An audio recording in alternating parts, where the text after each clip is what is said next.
Ahora sí.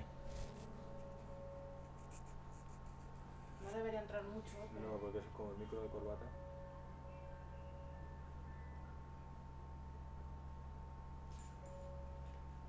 Algo sí. Le baje un pelín y ya está, tampoco... Sí, o que esperen un poquito, que no va a ser mucho.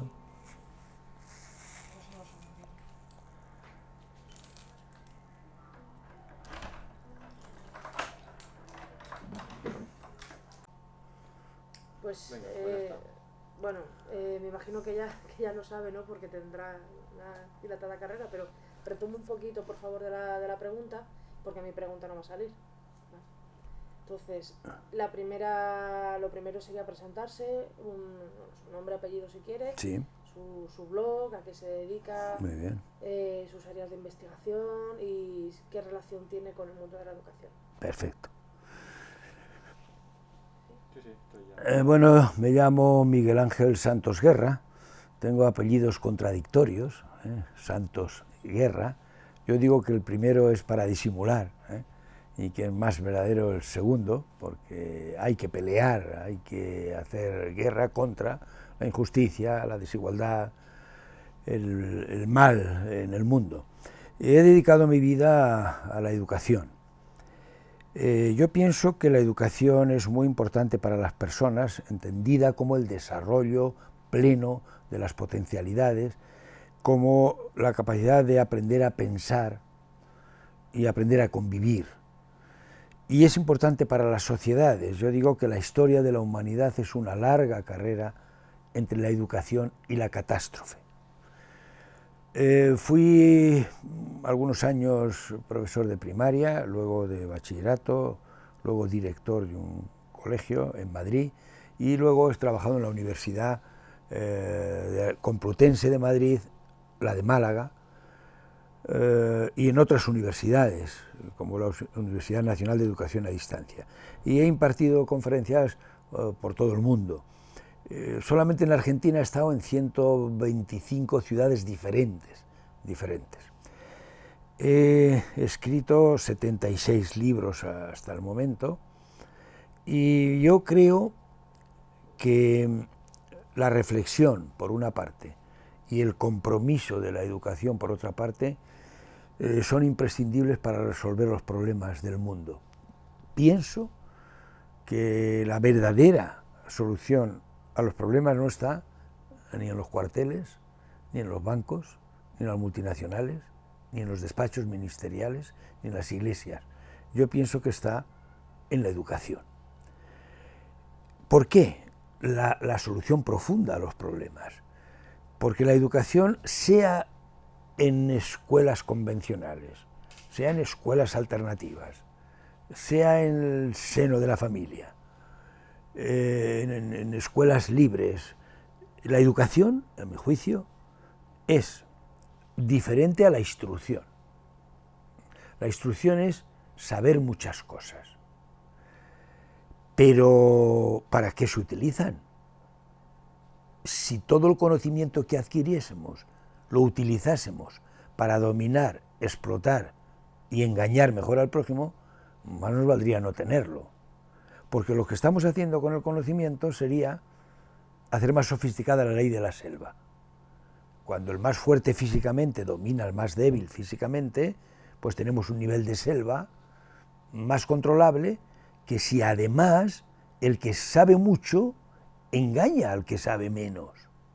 Nosotros tenemos algunos personajes en este país, el señor Rato, el señor Undangarín, muchos personajes que se han metido hasta la nuca en la corrupción, pero no es porque sean tontos, no es porque no sepan, están muy bien instruidos, es que probablemente sepan más que los jueces, que los abogados, que los políticos, que los profesores, saben mucho, pero ¿para qué utilizan el saber?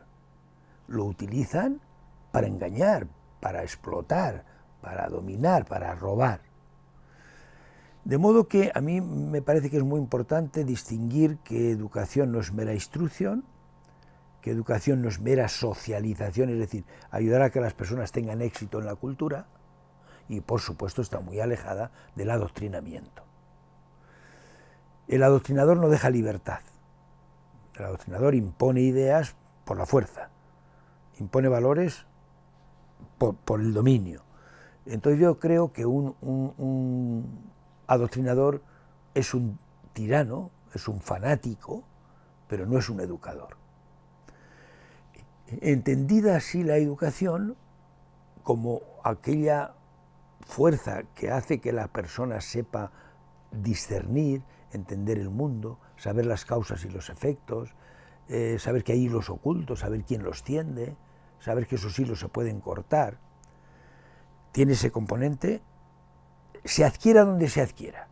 Yo no digo tiene que ir a la escuela convencional para esto. No. También digo que en la escuela convencional también se puede hacer. Si es una verdadera escuela, con verdaderos educadores. Pero tiene otro componente de la educación, para mí imprescindible, que es que sin él no existe educación, que es el componente ético, que es el componente moral, que es la vinculación al mundo de los valores. Entonces una persona educada es capaz de tener solidaridad, de tener compasión, de ayudar a los demás, de tratar de hacer un mundo habitable. Esa es para mí la persona educada, la persona que es capaz de construirse a sí misma en libertad, pero de ayudar a que los demás sean respetados, sean felices, vivan en sus derechos. Yo no entiendo la educación sin estos dos componentes, para mí son esenciales. Y yo sé que la educación hoy en nuestro país, en otros muchos países, tiene una zancadilla terrible en el mundo y en la cultura y en la filosofía neoliberal. ¿Por qué? Porque el neoliberalismo contradice los presupuestos básicos de la educación, que son, ¿qué dice el neoliberalismo? Individualismo, cada uno a lo suyo, sálvese el que pueda, al que Dios se la da, San Pedro se la bendice, cada uno que se saque sus castañas del fuego. Pero desde mi punto de vista la educación no es que no diga eso, es que dice lo contrario. Tenemos que preocuparnos del prójimo, los desfavorecidos, los que Paulo Freire llamaba los desheredados de la tierra. Es que es contradictorio. ¿Y qué dice la cultura neoliberal? Competitividad extrema, hay que ganar a los otros. Hay que ganar a los otros entre países, y ahí están los rankings internacionales sobre educación. Yo escribí hace años un artículo que se titulaba ¿Viene PISA del verbo pisar? Yo piso, tú pisas, él pisa. Entonces lo que importa es no estar tan abajo que te pisen todos y estar más arriba para pisar a los que están debajo. Este es el mejor país de los posibles. No, usted tiene que ser mejor que el otro en el ranking, sin considerar que la situación de partida no es igual para todos, ni la cultural, ni la política, ni la histórica. Es como si pusiéramos a correr a una persona que le falta una pierna, al otro que tiene una bola de hierro atada en el pie, otro que está atado con una estaca y no puede moverse. Pues no se puede decir esto es igual para todos, que gane el mejor. ¿Por qué? Porque esa carrera está trucada, ¿no? Pero va entre países la competitividad, va a veces entre regiones, a veces va entre instituciones, a veces está entre personas, entre alumnos, eres mejor que este, eres peor que este, y a veces hasta entre hermanos, ¿no? Que tienes unos padres que están comparando a los hijos, mira a tu hermano, como qué nota saca o qué tal. La competitividad es otro elemento básico del neoliberalismo y, ojo, muy importante, el relativismo moral. Es decir, para ir a lo suyo y para ganar a los otros vale todo. Usted quiere poder, vale todo. Usted quiere dinero, vale todo. Usted quiere fama, vale todo. Y la obsesión por los resultados, la privatización de bienes y servicios, el capitalismo salvaje, la comercialización, todo tiene un precio, todo tiene... Yo les contaba ayer en la conferencia que una maestra de Santiago de Compostela me dijo que el primer día de clase, maestra de infantil, le puso a los niños una pegatina en la espalda, con el nombre, por si les veía de espalda llamarlos, ya que era el primer día y no los conocía a todos.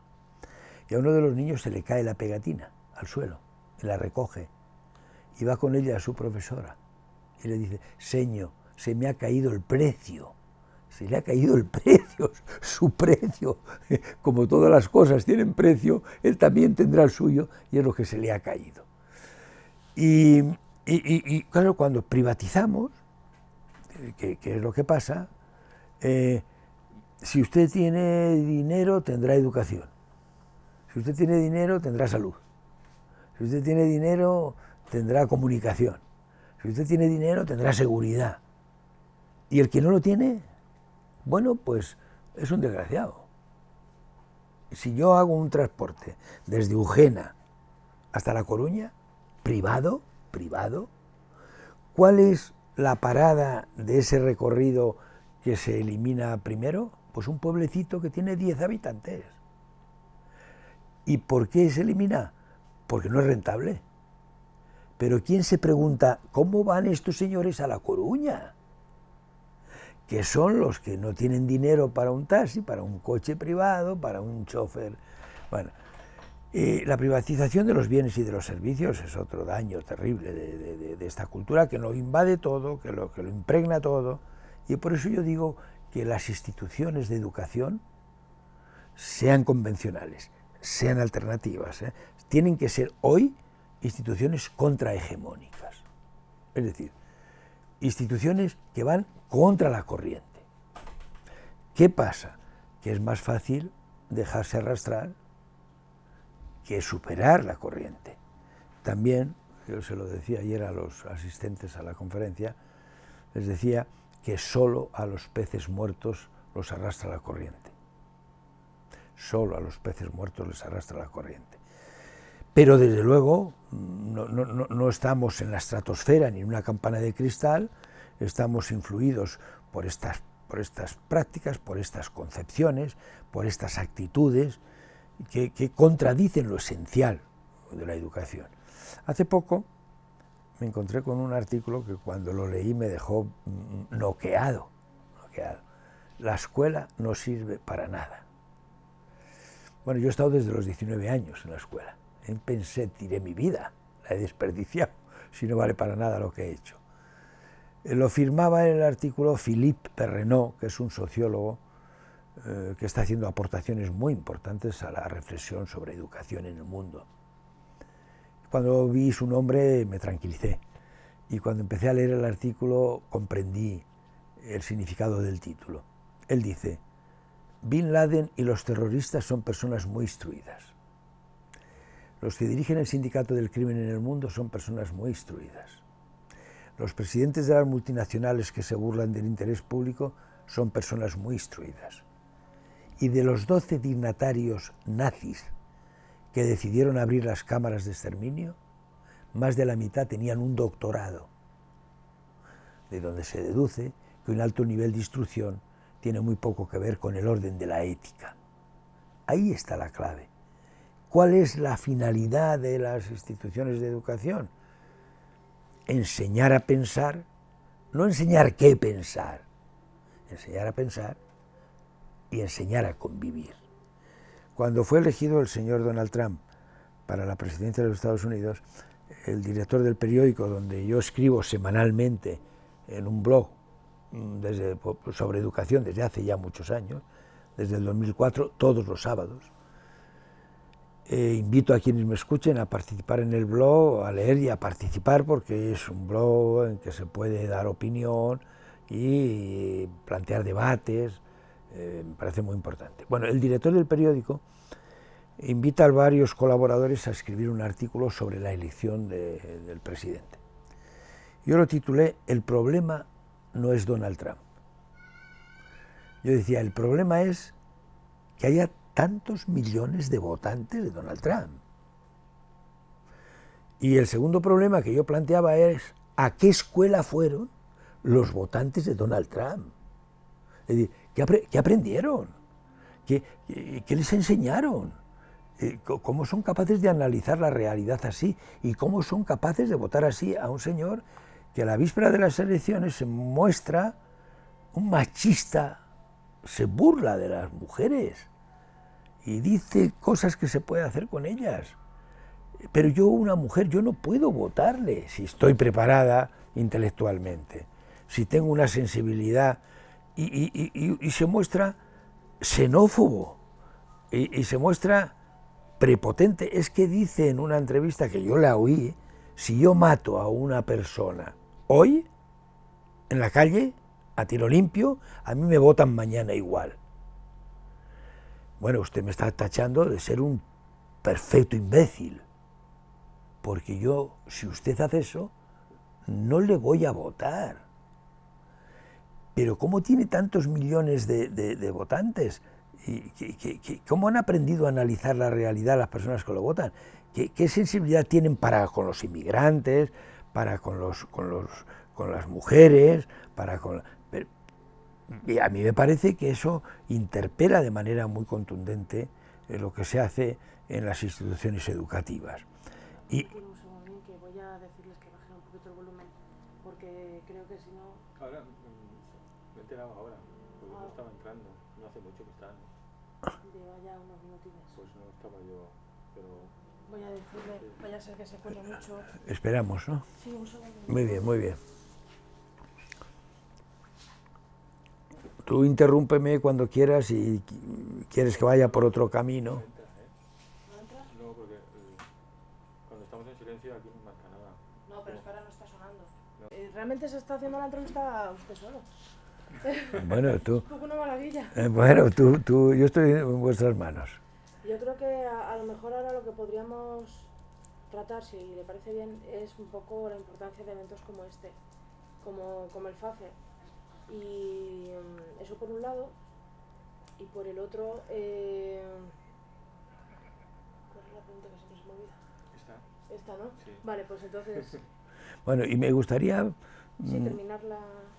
tocar unos 2 o 3, muy rápido, 2 o 3 puntitos, y después, bueno, vosotros ya cortáis y editáis como os parezca bien, Sí que hay con libertad. hay unas cosas que tengo que preguntar.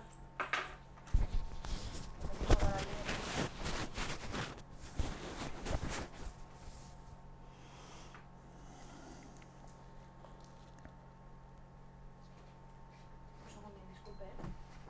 No te preocupes. Que si quiere contar las cosas que le contó en el coche sobre la diversidad educativa, el futuro de la educación, y sobre todo las experiencias durante el franquismo y en la aldea, las experiencias democráticas dentro del franquismo. En pleno franquismo, sí. Eso. Bueno, las contaré. Están en el blog de este sábado, la primera que hay es una de ellas.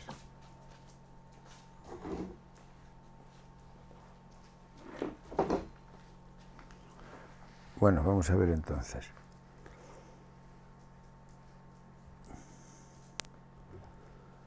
Bueno, cuando me digáis. Está, ya. Bueno, hay alguna cuestión que me parece que es muy importante. ¿Qué habría que hacer para mejorar el trabajo en educación? ¿Qué habría que hacer? Bueno, en primer lugar, yo creo que hay que seleccionar con mucho más rigor y con mucha más exigencia a los profesionales que van a trabajar en cualquiera de sus parcelas en el campo de la educación. No hay otra profesión más delicada, porque nosotros trabajamos con la mente y con el corazón de las personas.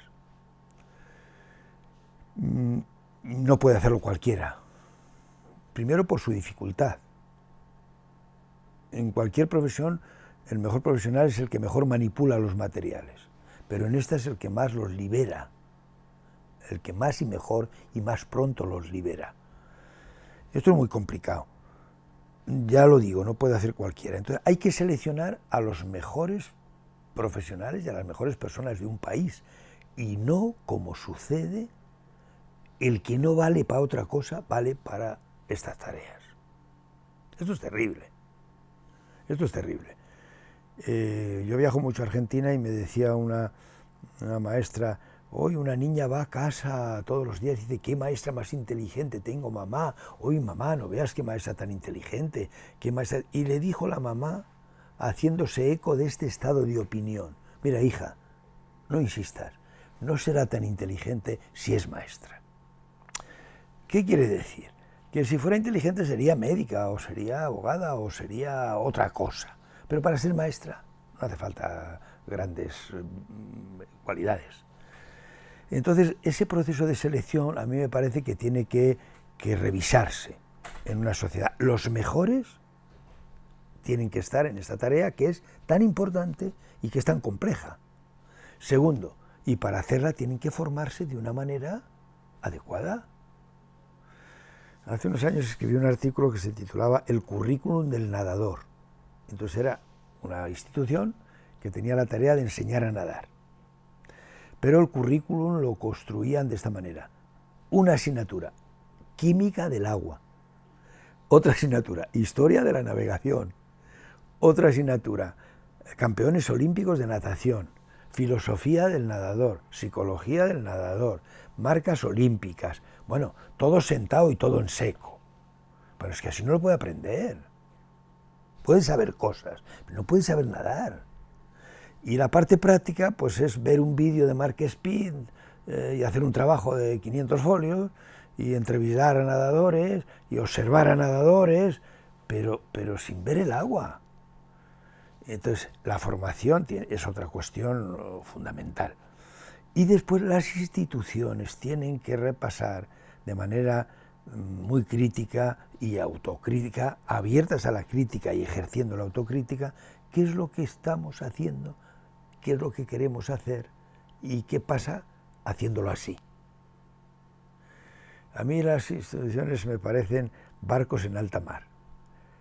Toda la tripulación extenuada, unos en la cubierta, otros en las máquinas, otros en la cocina, todos sudando, todos ajetreados. Y alguien pregunta, ¿se puede saber para dónde va el barco? Y dice, pues no tenemos ni idea, porque no tenemos mucho tiempo, es que estamos muy ocupados.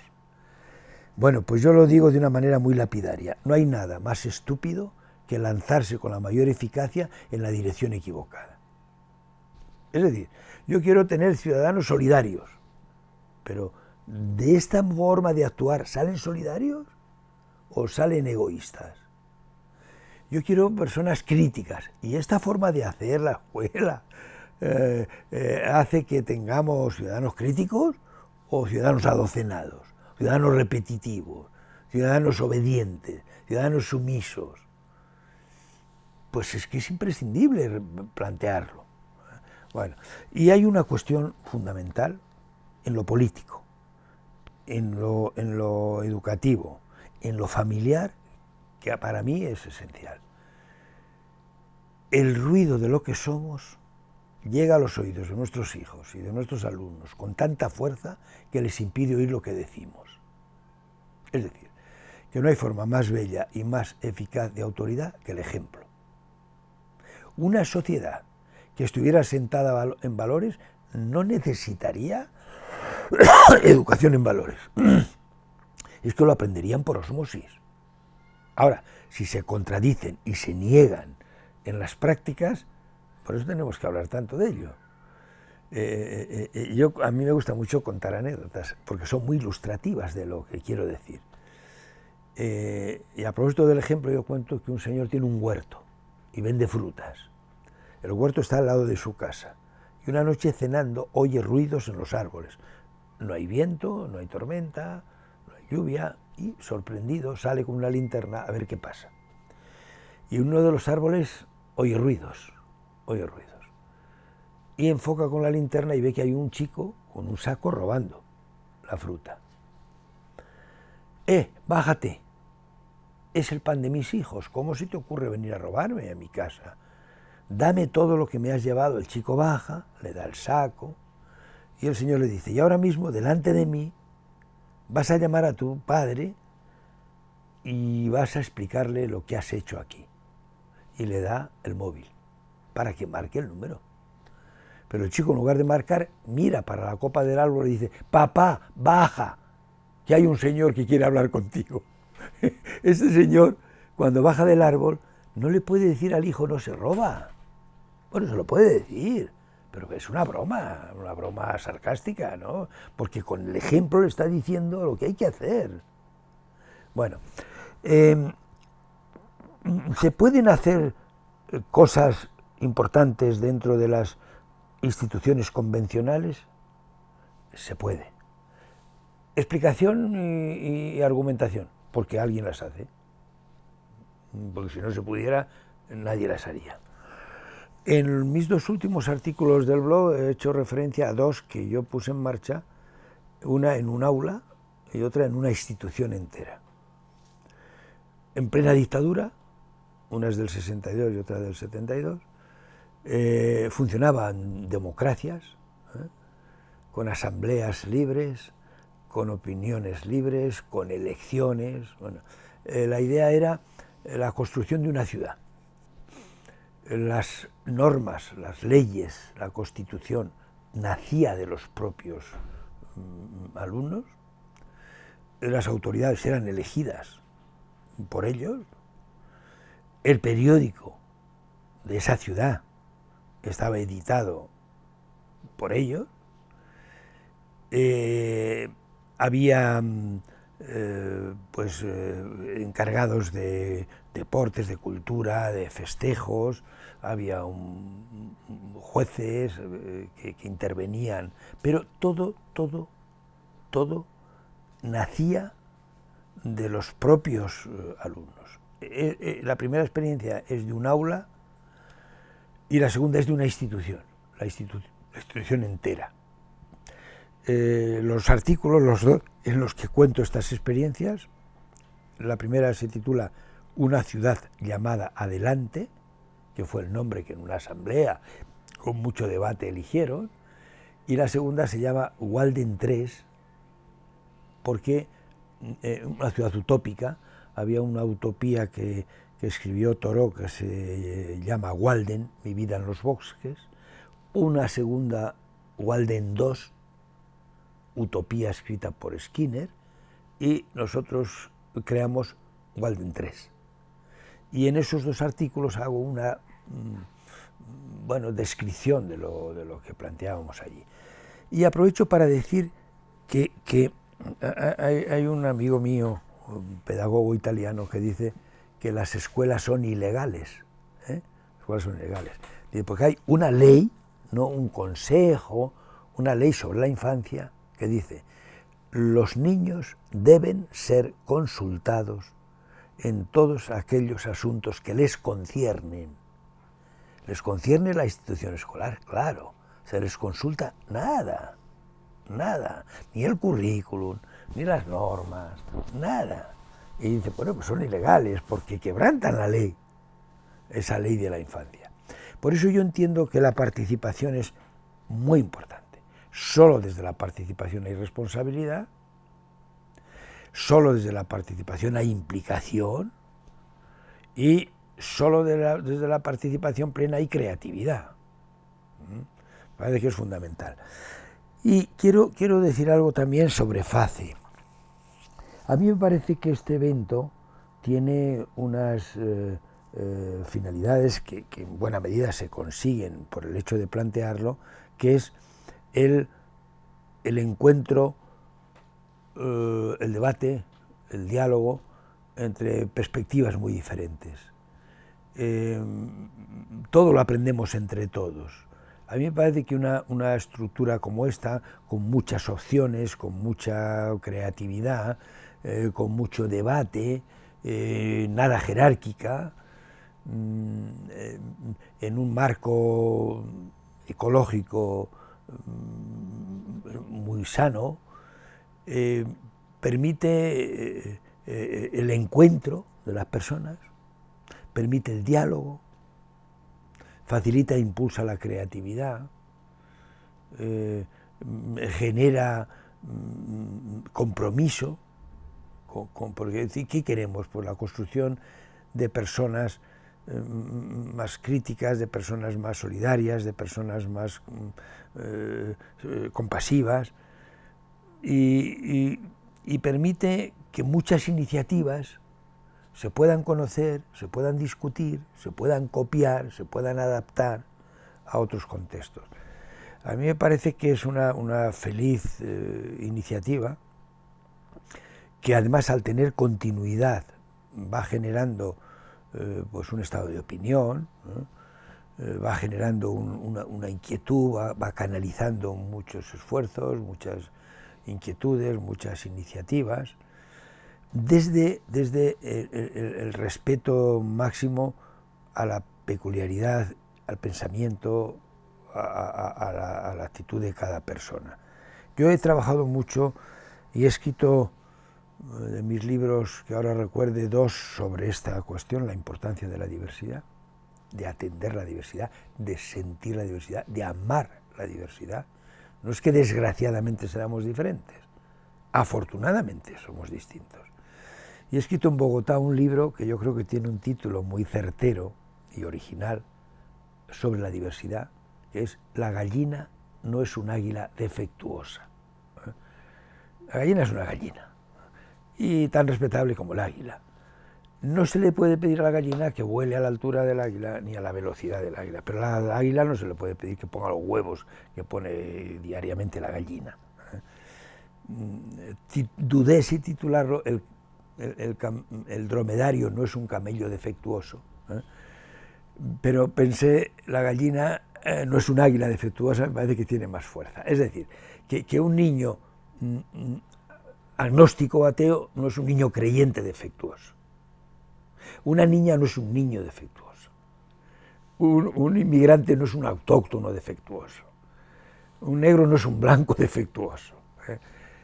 Y el segundo título del libro se titula El pato en la escuela, que es una metáfora que utilizo en el comienzo, que es muy sugerente.